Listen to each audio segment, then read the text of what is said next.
here I got a Dorman 917-016 CD.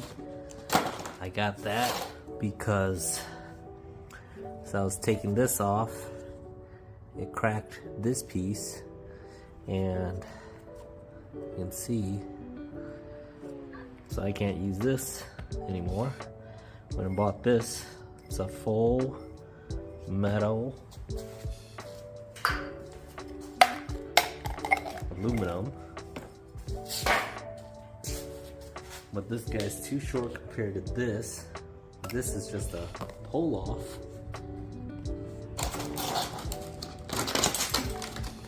Comes with two other sizes, but for this one I need this, and it's a quick, easy switch over.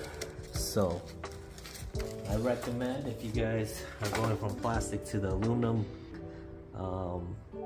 oil filter cover, this would be a good one to go to.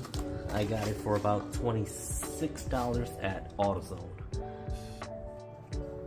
Alright, so just grab the filter, push it on, and make sure that if you got a filter